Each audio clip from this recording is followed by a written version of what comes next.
Good morning, students. So in the previous class you have come across with the mechanism of breathing and respiratory volumes and capacities. So after that the next topic is exchange of gases.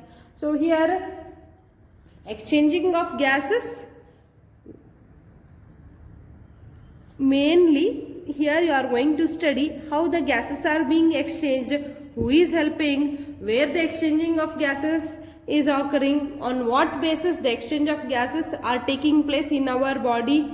So in this part you are going to study in this topic. So first I want to tell exchange of gases in our respiratory system. It mainly occurs inside the alveoli. That's why the alveoli are considered as the structural and functional unit of the respiratory system.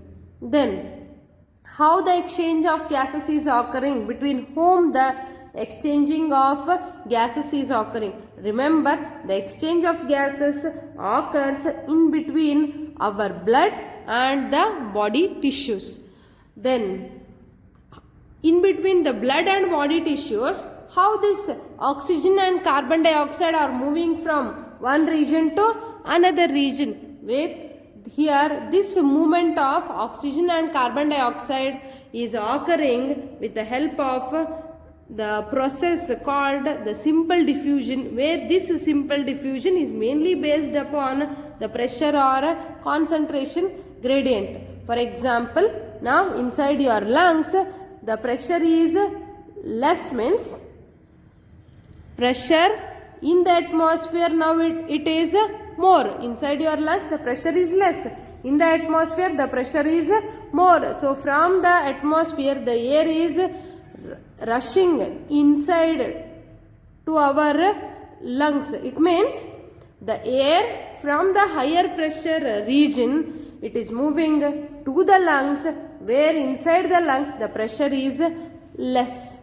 So the oxygen and carbon dioxide, they are mainly exchanged by the simple diffusion method, where the simple diffusion method is based on the pressure or concentration gradient. Then this oxygen and carbon dioxide, they are mainly exchanged through a method called simple diffusion. So this simple diffusion, it is being affected with certain factors. So what are the factors affecting for the diffusion? So the mainly exchanging of gases, where it is occurring inside the alveoli. Okay, between whom the exchanging of gases is occurring, between the blood and tissues. So here for the diffusion, the movement of molecules from one region to another region, it will be taking place across a membrane. So here the thickness of the membrane is very important, because if the membrane is more thick, then it takes a lot of time for the movement of molecules from one region to another region. If the thickness of the membrane, if it is less, easily it helps in the movement of the molecules from one region to another region. So that's why in the diffusion, mainly the factors which are affecting the diffusion, it is the thickness.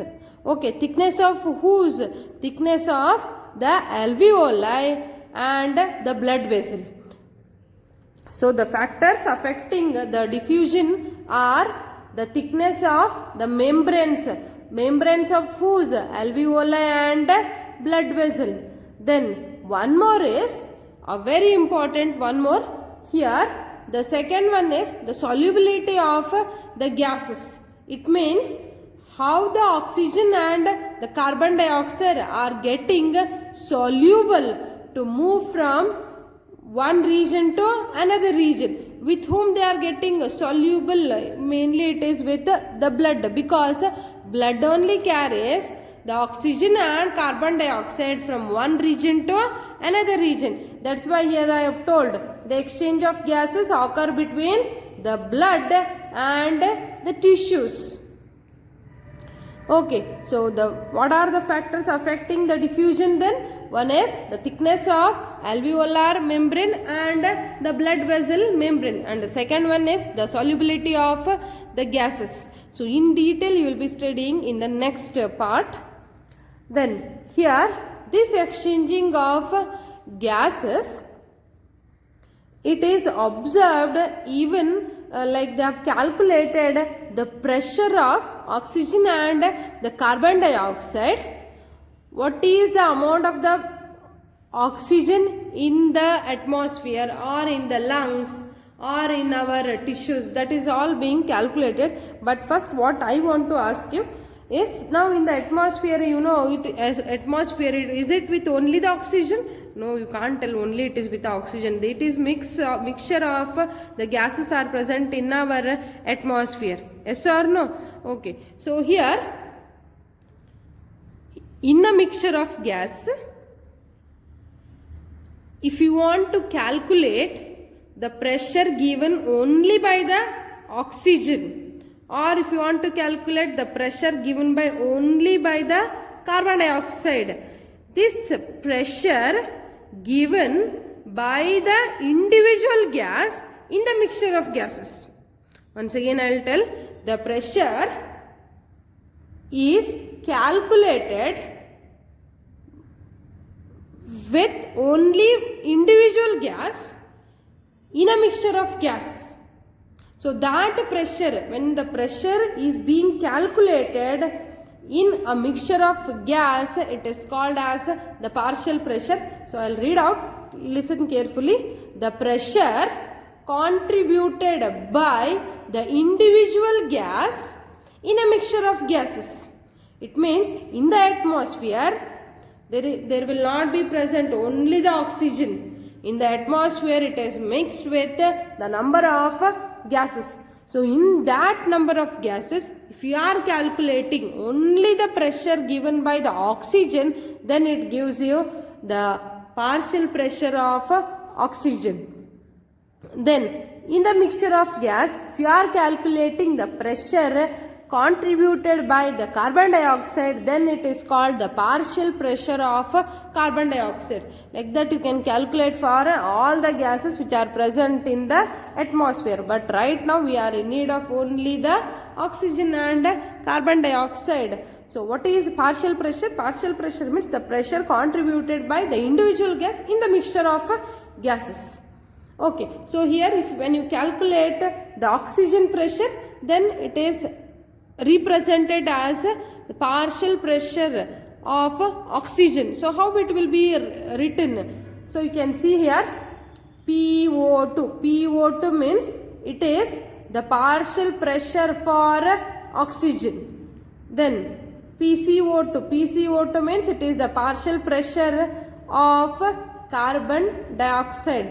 So next you can see here, it is the table. The same table, it is even mentioned in your NCERT textbook. Here now you can see, or you will be very clear with the concentration or the pressure gradient. Okay, so here it is shown only with the respiratory gases, that is oxygen and carbon dioxide. So next you can see, let us see only with the oxygen. So this oxygen in the atmospheric, the oxygen amount, the pressure will be 159. Okay, you can see in the alveoli. In the alveoli it is 104. Why madam is telling only with the alveoli? Remember students, alveoli are the primary sites of exchanging of gases. Then next, blood, but which blood? Deoxygenated blood. Okay, right now you remember deoxygenated blood. I will tell after 5 to 10 minutes what is this deoxygenated blood. You will be too clear with that. Okay. In the atmosphere, the oxygen will be 159. When it comes to alveoli, it is 104. So the concentration gradient of oxygen is more in the atmosphere when compared to the alveoli. That's why during your inspiration, the air is entering from the atmosphere to the alveoli. Okay. So next, the gases are being exchanged between alveoli and blood. Okay, so in the blood we are observing two types of the blood. What are those? Deoxygenated blood and oxygenated blood. Oh, deoxygenated blood means here the blood is mixed even with oxygen also and carbon dioxide also. Okay, oxygenated blood means the blood is consisting of only the oxygen. Then next is the tissues. So from once the oxygen enters from the atmosphere to the alveoli, so from the alveoli the gases oxygen is given to the blood. So this blood carries the oxygen to the tissues. So when the blood is carrying oxygen, it is called as oxygenated blood. Okay, so here amount of gas with respect to the oxygen present in the alveoli is 104, but how much amount is given to the blood? It is given only 95. Then by the time it reaches the tissues, it becomes only 40. Okay, then see with the carbon dioxide. So here it is reverse, because during the catabolic reactions our tissues are using oxygen and they gives the products like carbon dioxide, water and the ethyl alcohol. Okay, so here our tissues after the catabolic reactions they gives the carbon dioxide, so that carbon dioxide will be carried by the blood. So when it becomes here blood, in the blood it becomes 40. So here deoxygenated, remember deoxygenated means that deoxygenated blood means it is mixed with carbon dioxide. Okay, so here again don't get confused. When carbon dioxide is there, no any oxygen will be present, oxygen also will be there, but carbon dioxide quantity will be more when it is compared with the oxygen. Can you make out the difference here? The deoxygenated blood, oxygen is only with 40, whereas carbon dioxide is 45. It means who is more concentrated? Obviously it is carbon dioxide. So okay, from the tissues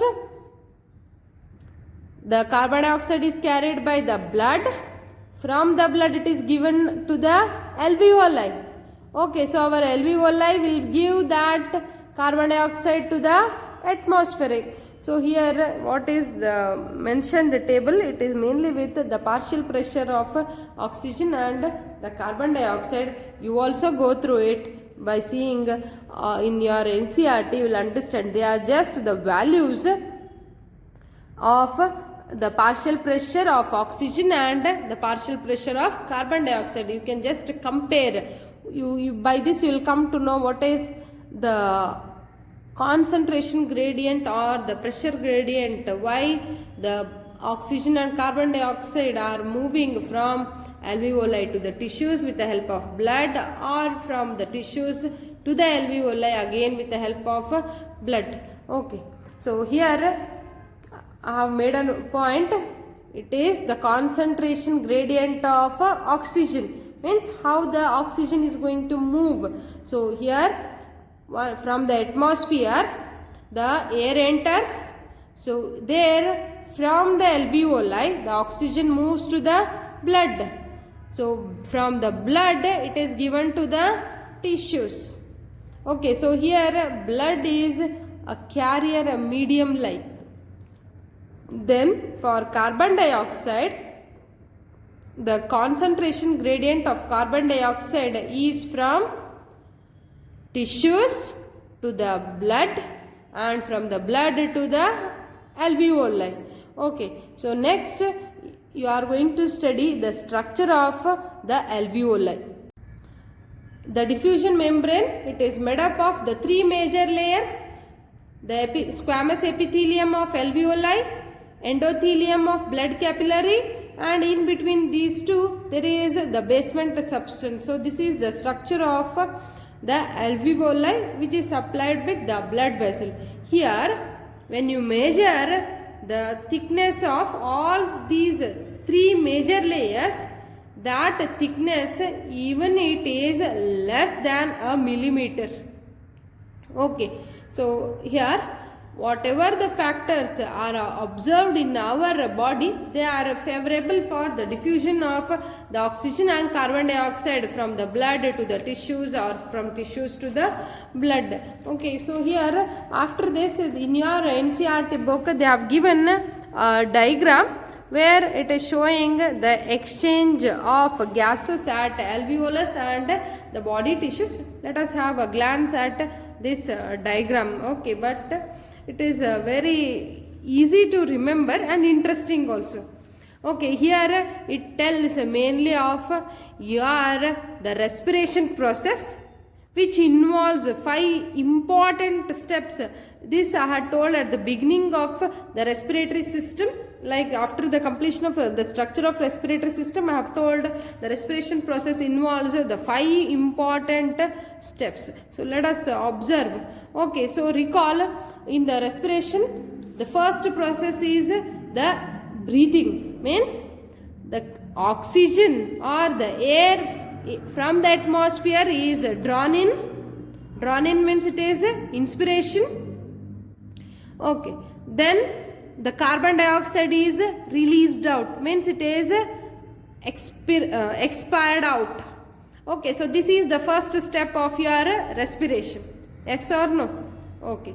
Then the second one is the diffusion of gases. It is across the alveolar membrane. Yes, it is true. The diffusion movement of oxygen and carbon dioxide is occurring across the alveolar membrane.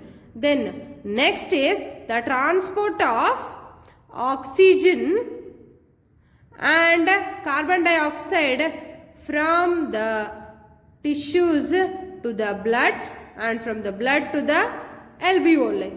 Okay. Next is again the diffusion of gases, but here this diffusion of gases, it is across the body tissues. The last step is the transportation of the gases to our body tissues. So first one is the breathing, diffusion across alveolar membrane, then the transport of gases with the help of blood, again diffusion across the tissues, then the utilization of the oxygen for the catabolic reaction. So these are the 5 steps which are used in our respiration. So here recall the definition of the respiration. Our body tissues will be required with the oxygen. For what they are going to use this oxygen? For metabolic reactions or the catabolic reactions. So once the body tissues gets the oxygen, they will be using it for the catabolic reactions. Okay. So after the catabolic reactions, they are going to release, the tissues are going to release the carbon dioxide, water and the other products. So here this carbon dioxide, it is going to mix with the blood. So when the carbon dioxide mixes with the blood, that blood is called as deoxygenated blood, means oxygen will be there, but oxygen will be less compared to the carbon dioxide. Then who is more? Obviously it is carbon dioxide. Okay, so this deoxygenated blood from the body tissues, it is carried to our heart. To which chamber of the heart? Mainly to the right auricle. Who is going to carry the carbon dioxide from the body tissues to the right auricle? It is the systematic vein. So from the right auricle, that deoxygenated blood enters to the ventricle, pumping of the blood occurs. Then from the ventricle, through a pulmonary artery, it reaches the alveoli. Okay, so here the alveoli, you all know, it will be rich in oxygen. So this pulmonary artery gives the carbon dioxide to the alveoli, enter the alveoli gives oxygen. So that oxygen gets again mixed with the blood. So here pulmonary artery, it is carrying the deoxygenated blood only. When it comes to the alveoli, the exchanging of gases is going to occur. The deoxygenated blood gives carbon dioxide to the alveoli. From the alveoli it takes oxygen. So now the blood became oxygenated. So that oxygenated blood is carried to our left auricle by the pulmonary vein. Then from the left auricle it enters to the left ventricle, pumping of the blood occurs. Then from the left ventricle the oxygenated blood is again supplied to our body tissues with the help of systemic artery. Okay, so again our body tissues will use the oxygen, in turn they gives the carbon dioxide. Carbon dioxide get mixed with the blood, blood becomes deoxygenated, and again the cycle continues. So I have told now with the concentration gradient of oxygen and carbon dioxide. So at the beginning I said that is the alveoli are the primary sites for the exchanging of gases, and this exchanging of gas is mainly through a principle that is the simple diffusion. So that diffusion, it is mainly affected with the two factors, that is the thickness of the membrane of alveoli and the blood vessel, and the second one is the solubility of the gases. Okay, so here these two, solubility of the gas and the thickness of the membrane, they are very important factors which are affecting the diffusion. Okay, so here I have told the solubility of the carbon dioxide and the oxygen, where they are getting soluble with the blood. So when you compare oxygen and the carbon dioxide has the higher solubility than the oxygen. Actually both have the solubility nature mixing with the blood, but when you compare oxygen and carbon dioxide, here the carbon dioxide solubility is 20 to 25 times more or higher than that of oxygen. Okay, even with when you compare the diffusion nature of the oxygen and carbon dioxide, so there also the carbon dioxide diffusion is higher than that of the oxygen. Students, I think you all are clear with my handwritings, is it? Okay, so when you are listening to the class, what you need to do in your biology notebook, as and when my class is over, copy whatever is written on the board onto your book, so that when you prepare for your exams, at a stretch you will be getting one after the other topic, and it will be very easy for preparing for your exams also. Okay, so solubility of carbon dioxide and the diffusion of carbon dioxide is only higher when you compare it with the oxygen. And here this is the structure of the alveolus. Okay, so here why you are studying the structure of the alveoli? Because the gases are being exchanged in the alveoli. So here the alveoli membrane is very important, and when I was defining the alveoli, I have told the terminal bronchiole consists of the thin, small, vascularized sacs called as the alveoli. Why I have used that term vascularized? Because these alveoli are supplied with the blood vessel. Okay, so here I have written it as the blood capillary. Okay, don't get confused. Capillary is the point where the artery and the vein meet. Okay, so that connection means the capillary will be having the connection of both the artery and the vein. So the alveoli, which is supplied with a blood vessel, that's why it is, the alveoli is called as the vascularized structure. So this diffusion membrane of the alveoli, it is made up of the three major layers. This is the first layer, then the second layer, and here it is the third layer. So the first layer is, that is the layer of alveoli, then the layer of capillary.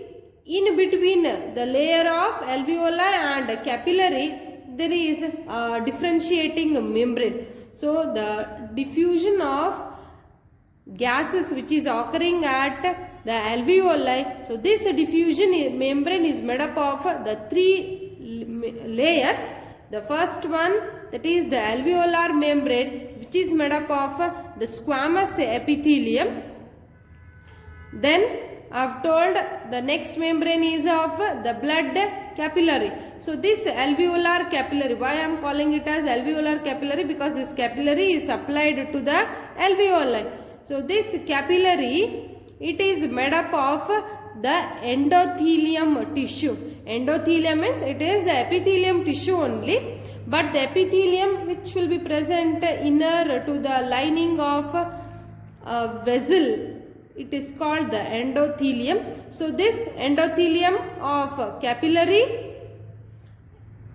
squamous epithelium of alveoli, these two are being separated with the one more third layer, that is the basement. After the exchange of gases, the next topic is the transport of gases. For the transportation of the gases, blood medium is helping for the transportation of the gases. So here the transportation of oxygen and the transportation of carbon dioxide, both is carried by the blood. But when you see the transportation of the oxygen, majority of the oxygen is carried by the RBC, that is the red blood cells in our body. Okay, so this RBC, it is the cell which are present in the blood. Then 97% of the oxygen is carried by RBC. The remaining 3% is carried by the plasma. But in the plasma, that oxygen will be available in the form of dissolved condition. So 3% of oxygen is carried in dissolved state through the plasma. Then in case of carbon dioxide, here only 20 to 25% of the carbon dioxide is transported by the RBC, but majority of the carbon dioxide is carried by, or it is carried as the bicarbonate. How the bicarbonate is formed? When the transport of carbon dioxide particularly you will be studying, you will come to know about it. Then the remaining 7% of carbon dioxide, it is carried by the plasma in the dissolved state. So 20 to 25% of the carbon dioxide, it is carried by RBC, 70% as a bicarbonate, and the remaining 7% is carried in dissolved state through the plasma. So let us see the transport of oxygen first. So I have told for the transportation of the oxygen, majority of the oxygen is carried by the RBC. But you know our RBC or the blood, what is the color of the blood? Obviously when the question is asked, you will tell it is red color. Okay, so why this red color? Then in blood, mainly we are seeing the blood nature, that the color of the blood is with a red color because of the presence of RBC. Why RBC? Because this RBC, it contains the red colored iron containing pigment. So what is that red colored iron containing pigment? It is called hemoglobin. So heme is nothing but it is the iron part and globin is the protein part. So hemoglobin is the red colored iron containing pigment which is present in our blood or in the RBC cells. Then here majority of the oxygen is carried by the RBC cells. So here what happens when the RBC will be carrying the oxygen in the RBC, what is present? Iron containing pigment called hemoglobin. Okay, so this hemoglobin it is going to combine with the oxygen. So when oxygen combines with the hemoglobin, it forms the product that is oxyhemoglobin. Okay, then this hemoglobin, how many molecules of oxygen it will be carrying? Remember, one molecule of hemoglobin carries maximum 4 molecules of oxygen. Okay, so here I have told oxygen is majority, it is carried by the hemoglobin or the RBC. So when RBC it is carrying, hemoglobin is going to bind with the oxygen. So when oxygen binds with the hemoglobin, it is going to form the product that is oxyhemoglobin. So here this formation of oxyhemoglobin, it is mainly affected by certain factors. So what are the factors?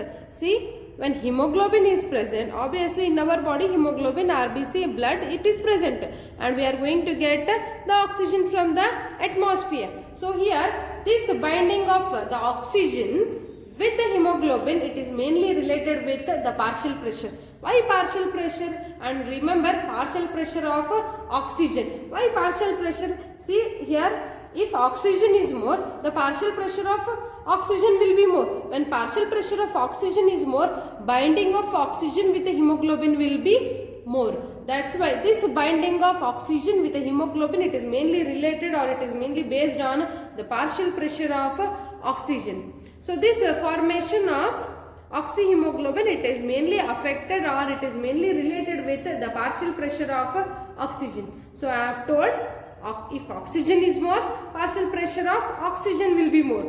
When partial pressure of oxygen is more, obviously what happens? Carbon dioxide is less. Carbon dioxide is less means its partial pressure of carbon dioxide also will be less. Okay, so here the binding of oxygen with the hemoglobin, it is mainly affected by the factors like partial pressure of carbon dioxide, oxygen, H plus ion, then the temperature. Okay, so how they are going to form? Before that, I want to tell you about the graph. So you can look on to the graph here, the x-axis and y-axis. So here on the x-axis they have taken the partial pressure of oxygen which is measured in mmHg. Then on the y-axis they have taken the saturation of hemoglobin with oxygen. Then you might be getting a question, what is the saturation of hemoglobin with the oxygen? It is nothing but the binding of oxygen with the hemoglobin. That is nothing but the saturation of hemoglobin with the oxygen. It means the binding of oxygen with the hemoglobin. So on x-axis partial pressure, on y-axis the saturation of hemoglobin with the oxygen. When by taking on x-axis and y-axis, they are going to get the curve with the sigmoid shape, or it is called the sigmoid curve. It is S shape and that curve is called as the sigmoid curve. So here this graph, it is called oxygen dissociation curve. Why? What is oxygen dissociation curve? The oxygen dissociation curve is the graph which is plotted against the partial pressure of oxygen and the saturation, percentage saturation of hemoglobin with the oxygen. So when these two are taken on x and y axis, then we are going to get the curve. That curve is in the S shape, it is called the sigmoid shape. Then that curve is called oxygen dissociation curve. This curve, it is very useful in studying the effect of factors like partial pressure of carbon dioxide, H plus concentration, etc. on binding with the oxygen with the hemoglobin. Okay, I will tell what is it. Now, you can see here, the partial pressure of oxygen is, consider it as now 20. Okay, then you are more familiar with the graphs. So, check the meeting point on the y-axis. So, it may come to the again 20. So, when partial pressure of oxygen is more, the binding of oxygen with the hemoglobin is also more. Now, take the excited one, that is 100. Consider the partial pressure of oxygen is now 100. Okay, when you take this partial pressure of oxygen as 100 and see it's the meeting point on y-axis, there also you will get it as 100. So here, when the partial pressure of oxygen is more, formation of oxyhemoglobin also will be more. So when partial pressure of oxygen is more, obviously what will be less? Carbon dioxide will be less. Okay, so when carbon dioxide is less, its partial pressure of oxygen also will be less. So we shall see next how the oxygen is going to bind with the hemoglobin in the tissues and the alveoli. So now in the graph I have told partial pressure of oxygen if it is more, partial pressure of carbon dioxide will be less. When partial pressure of oxygen is more, formation of oxyhemoglobin also will be more. So oxyhemoglobin when it is more, remember carbon dioxide will be less. Okay. So now here you see in the alveoli, who will be more? Obviously oxygen will be more in the alveoli. So therefore when oxygen is more, its pressure of oxygen also will be more. That's why here I have written it as a high partial pressure of oxygen. And I have told when oxygen is more, carbon dioxide will be less. When carbon dioxide is less, its partial pressure of carbon dioxide also will be less. When carbon dioxide is less, H plus ion concentration also will be less. Then the temperature also will be less. So in the alveoli what happens? Now whatever the factors I have told, all those factors are favorable for the formation of oxyhemoglobin. That is, oxygen binds with the hemoglobin and it forms oxyhemoglobin. But in the tissues, what happens? Partial pressure of oxygen is less, but more of carbon dioxide. Then when carbon dioxide is more, obviously H plus ion concentration is also more. When H plus ion concentration is more, temperature also will be higher. So these factors are almost reverse what the factors were present in the alveoli. In alveoli more of oxygen, but in the tissues more of carbon dioxide. So when the conditions in the alveoli are reversed in the tissues, what happens?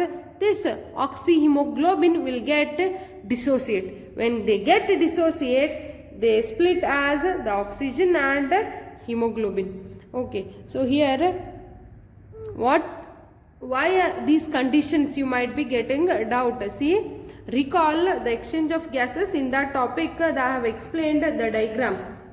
So there what happens when the tissues gets the oxygenated blood, means that blood will be carrying oxygen. So those oxygen molecules will be given to the tissues.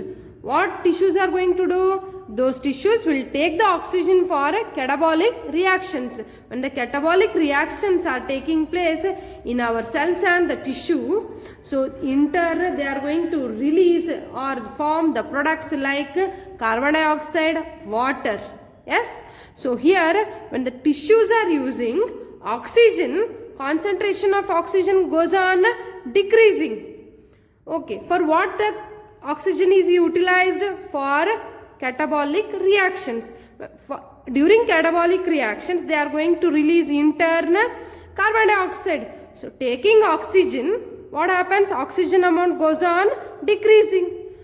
While after taking oxygen, they are going to release the carbon dioxide. So carbon dioxide amount goes on increasing. That's why in the tissues, oxygen is less, its partial pressure is less. Carbon dioxide is released out by using the oxygen. That's why carbon dioxide will be more, its concentration, its partial pressure also will be more. Okay, and meanwhile they are going to give the water molecules. So from there you are going to get hydrogen concentration, then temperature will be more. So these factors are not favorable for the oxyhemoglobin formation. That's why oxyhemoglobin starts dissociating. Then why in the tissues oxygen is more, carbon dioxide is less? Because in the alveoli what happens? The deoxygenated blood, when it is carried by the pulmonary artery to the alveoli, their oxygen will be more in the alveoli. So alveoli will be giving the blood oxygen, that deoxygenated blood in turn to the alveoli they will be giving the carbon dioxide. I will repeat, the alveoli will be having more oxygen. The deoxygenated blood will be carrying carbon dioxide. The blood gives carbon dioxide to the alveoli. In turn, the alveoli will be giving the blood oxygen. That's why in the alveoli, oxygen will be more. When oxygen is more, its partial pressure will be more. Okay, so as carbon dioxide will be less. Why in the alveoli carbon dioxide will be less? Immediately when the blood gives the carbon dioxide to the alveoli, so that alveoli will be sending it out through our external nostrils, means it will be released out. So that's why in the alveoli carbon dioxide pressure will be less. So when the carbon dioxide is less H plus ions, then lower temperature. So here the conditions in the alveoli are reverse in the tissues. Means in the tissues oxygen is low, but in the alveoli the oxygen is more. The conditions are almost reversed. That's why in the alveoli oxygen easily binds with hemoglobin and forms oxyhemoglobin. So by this you can tell in the alveoli on the lung surface oxygen is going to bind easily with the hemoglobin. When it comes to the tissues, easily it gets dissociated and separates as the oxygen and hemoglobin. So remember, every 100 ml of oxygenated blood will be carrying 5 ml of oxygen. It means whenever your tissues are going to get 100 ml of oxygenated blood, they will be delivered with 5 ml of oxygen.